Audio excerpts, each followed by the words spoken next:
Bonjour à tous et bienvenue dans notre émission Le Rendez-vous des entrepreneurs.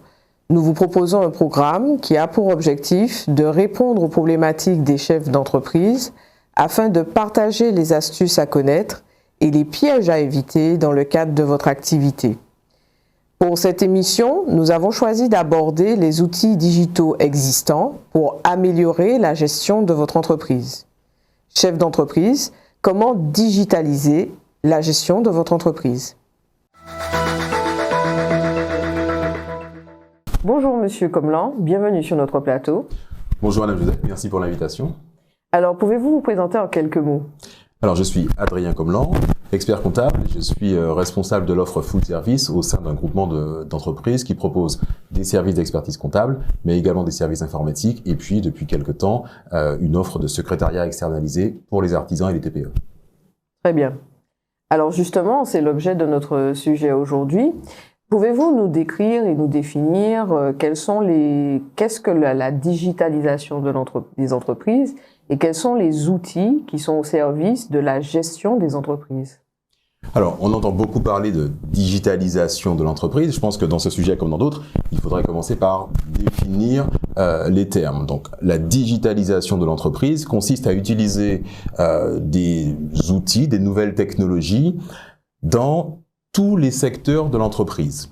Pour ce sujet, la digitalisation des entreprises, comme pour d'autres, il faudrait commencer par définir les termes. Donc, la digitalisation de l'entreprise consiste à utiliser des nouvelles technologies dans tous les secteurs de l'entreprise. En clair, on va utiliser des logiciels, des outils numériques pour mieux travailler. J'aime bien cette définition parce que elle nous rappelle que le processus de digitalisation est une démarche globale qui touche tous les secteurs de l'entreprise. Donc, on pourra par la suite donner quelques exemples concrets pour que les choses soient plus claires pour tout le monde. Si on suit le fil d'une démarche commerciale, on va commencer par la prospection. La prospection, un exemple, l'entreprise va pouvoir rajouter sur son site internet un chatbot, alors un bot conversationnel en bon français. L'internaute va aller sur le site de l'entreprise et va pouvoir donner des informations, avoir des informations. Et ce qu'on se dit, c'est que l'internaute qui a pris le temps d'aller sur le site de l'entreprise, de donner des informations, de définir son besoin, eh bien, il y a une probabilité importante que ce lead puisse être converti en prospect et puis par la suite en client qui pourra signer un contrat. Deuxième point où la digitalisation a fait des grands progrès, c'est justement sur la phase de la contractualisation. Donc aujourd'hui, on va utiliser des outils de signature électronique. Alors nous, on utilise DocuSign, il y a d'autres solutions qui sont tout aussi valables. Eh bien, cette solution de signature électronique va permettre d'éviter des déplacements et de sécuriser cette phase très importante de contractualisation. Notamment avec les conditions générales de vente qui sont très importantes. Exactement. Quand on est à la notion de devis. Exactement. Et donc, qui pourront être validés dès le devis. Dès le devis et éviter par la suite des différends, simplement. Après la phase de contractualisation, on peut citer la phase de planification, donc qui est un secteur où là encore, les outils de digitalisation nous ont fait faire de grands progrès. Donc, on utilise des plannings partagés, on utilise des pages de réservation et de prise de rendez-vous en ligne. Donc ça, c'est un outil qui est très efficace. En clair, l'entreprise va définir sur sa page ses plages de disponibilité. Le client ou le prospect va se rendre sur la page de l'entreprise et en fonction de ses propres disponibilités, eh bien, va pouvoir, de manière complètement autonome, prendre son rendez-vous. Donc là encore, un outil qui va faire en sorte que l'entreprise va pouvoir gagner du temps. En ce qui concerne maintenant le suivi des travaux, par exemple, là on va peut-être penser au BTP notamment, eh bien il y a des outils qu'on utilise tous les jours de messagerie tels que WhatsApp, Telegram, eh bien, utiliser ces outils pour, quand on est sur un site, faire un inventaire photo, vidéo d'une situation avant, pendant et au terme d'un chantier par exemple, eh bien, cet outil va permettre de constituer un dossier numérique qui pourra être joint à la facture qui sera transmise au client.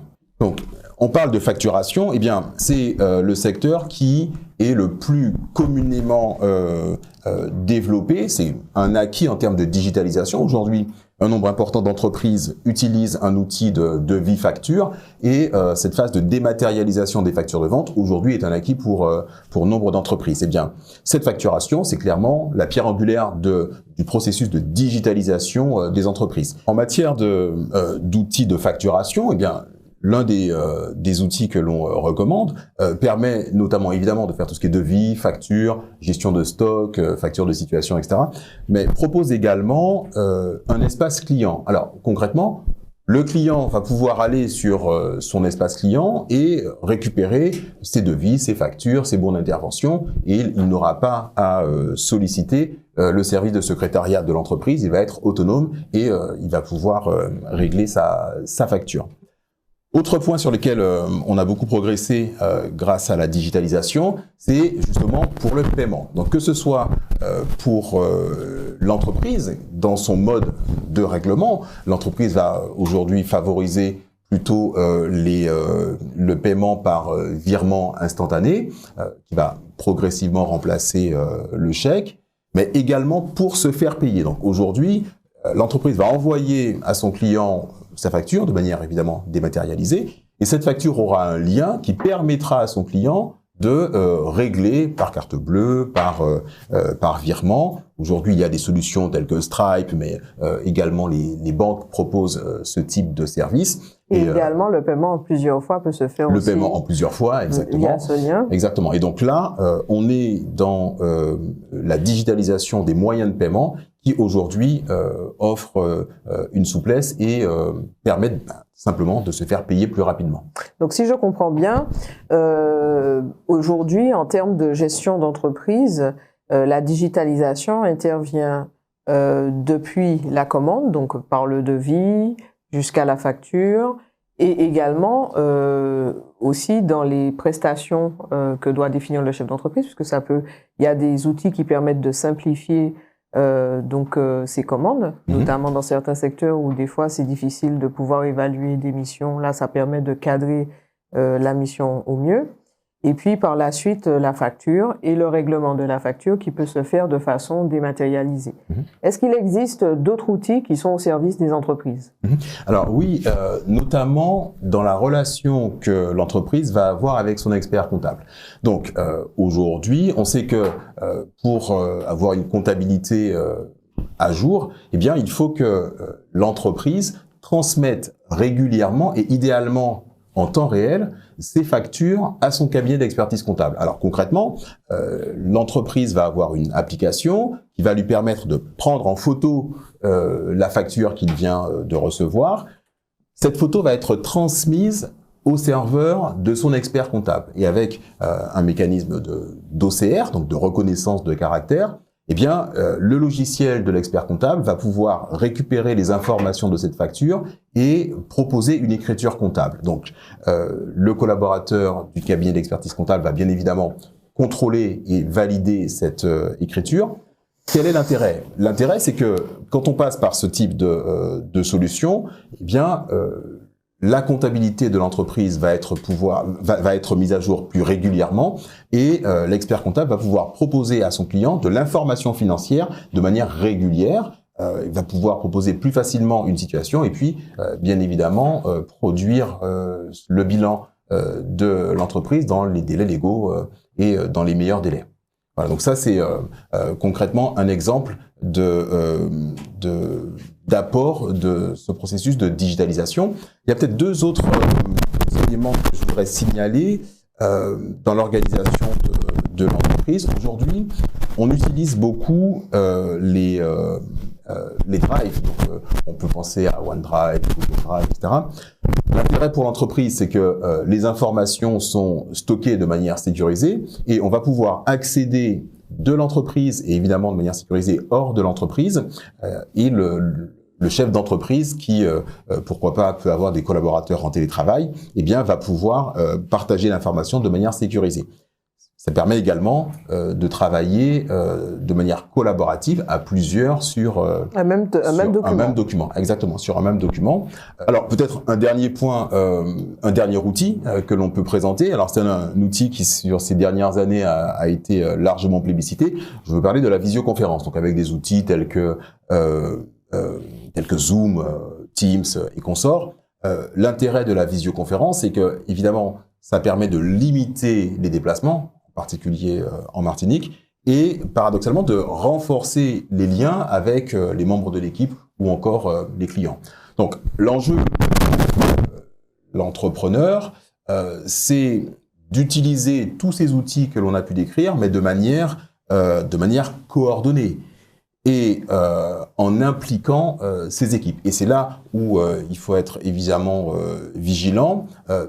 Cette digitalisation de l'entreprise ne peut pas se faire sans les membres de l'entreprise, et ça, il faut l'anticiper. On a vu les outils qui permettent à une entreprise aujourd'hui de pouvoir se digitaliser et choisir en fait les moyens qui lui permettent d'aller toujours plus vite et d'augmenter aussi leur performance. Mais est-ce que cette rapidité et puis ces outils, est-ce que ça peut être limitant ou ça peut présenter des avantages en fonction du secteur d'activité ou en fonction de la personne qui l'utilise? Est-ce que vous pouvez nous donner un avis sur ce point? Alors, la digitalisation de l'entreprise, évidemment, présente des avantages comme des inconvénients, il ne faut pas les occulter non plus. Alors, en termes d'avantages, ce que je mettrais en avant, c'est le confort de travail. Aujourd'hui, le chef d'entreprise ou la chef d'entreprise comme ses collaborateurs ont vocation à travailler, mais à mieux travailler. Et c'est là où les outils de digitalisation vont intervenir. Ils vont permettre de travailler de manière plus efficiente et donc de manière plus efficace. Néanmoins, il ne faudrait pas occulter les risques. Et j'aimerais mettre en avant un risque qui est celui de la perte, du vol ou de la corruption des données. Donc ça, c'est un point qu'il ne faut pas occulter. Et il est important de se faire correctement accompagner pour... La plupart de ces outils sont dans le cloud. Donc la question de la sécurité des données, la question du RGPD, toutes ces questions doivent être traitées de manière sérieuse. Très bien. Donc là, en fait, une entreprise qui est en phase de création, qui est en train de réaliser son business plan en tant qu'expert comptable, je pense qu'on est aux premières lignes dans ces interrogations des chefs d'entreprise. Quelle est la démarche qu'il faudrait qu'il ait justement pour intégrer les coûts des dépenses qu'il va faire pour la création de sa nouvelle entreprise et quelles seraient alors les étapes qu'il doit entreprendre ou quel serait le fil rouge qui ferait que il choisit un outil plutôt qu'un autre ou par souci de moyens au départ, privilégier un outil plutôt qu'un autre. Quelles sont les étapes, quel est le cheminement que vous proposez pour ces chefs d'entreprise? Alors, ce que j'aimerais dire tout d'abord, c'est que la phase de la création d'entreprise, c'est le moment idéal pour réfléchir à ces problématiques. On va pouvoir choisir ses outils, ses partenaires, choisir sa banque notamment. On va privilégier une banque particulièrement connectée. On peut penser à des banques comme Conto, mais on a également les banques présentes localement sur la place qui ont fait des efforts très importants et qui aujourd'hui sont très connectés. Donc, le chef d'entreprise qui est en phase de création, il va pouvoir tester différentes solutions. Il va pouvoir tester différentes solutions, voir celles qui lui conviennent le mieux. Mais ce que j'aimerais dire de manière vraiment précise, c'est que c'est vraiment à ce moment-là qu'il faut se pencher sur la question de la digitalisation. Et non pas a posteriori, comme c'est le cas. Non pas a posteriori, on pourra le faire, on en parlera juste après, mais à ce moment-là, on se pose les bonnes questions comment je fais pour être complètement dématérialisé, comment je fais pour axer ma communication en privilégiant plutôt les réseaux sociaux. Voilà, donc toutes ces questions-là, on se les pose à ce moment-là. Très bien. Et dans le cas où c'est une entreprise qui existe déjà, qui a un rythme de croisière, qui aurait aimé améliorer son processus, soit en productivité, soit en coordination au sein de ses propres équipes, quelle serait aussi la démarche et les interrogations qu'il faudrait que cette entreprise ait pour pouvoir mener à mieux sa digitalisation? Alors, pour les entreprises qui ont entamé ce processus de transformation numérique, ça va être intéressant parce que les équipes vont pouvoir constater les gains induits par cette phase de digitalisation. Donc, on va pouvoir faire un avant-après et on va pouvoir vraiment constater les avantages de ce projet de digitalisation. Alors, quelles sont les étapes? La première étape, c'est évidemment d'écouter les équipes, de les consulter. Les équipes de l'entreprise connaissent leur job et elles sont bien souvent force de proposition de manière adaptée aux besoins de l'entreprise. Donc, première étape, consulter, échanger, discuter avec les équipes. Deuxième étape, faire l'état des lieux des solutions qui aujourd'hui sont présentes sur le marché. Alors, j'en profite pour rappeler qu'il y a en Martinique des entreprises en informatique qui sont extrêmement compétentes, donc il faut les solliciter pour se faire accompagner dans ce type de projet. Troisième point, troisième étape, intégrer, impliquer les équipes dans la mise en place des solutions qui auront été retenues. Et enfin, en quatrième point qu'on néglige parfois, prendre le temps, après la mise en place, d'évaluer les gains et les difficultés qui ont pu naître de cette phase de digitalisation. Mais pour les entreprises qui sont en phase de croissance, c'est nécessaire et c'est un projet qui peut vraiment emporter toute l'entreprise. Donc on a vu un peu comment la digitalisation pouvait impacter la gestion des entreprises, mais est-ce que vous pouvez nous expliquer, dans le cadre d'une entreprise en difficulté, quel serait justement l'apport d'une organisation digitale au sein de son entreprise et au sein de sa gestion?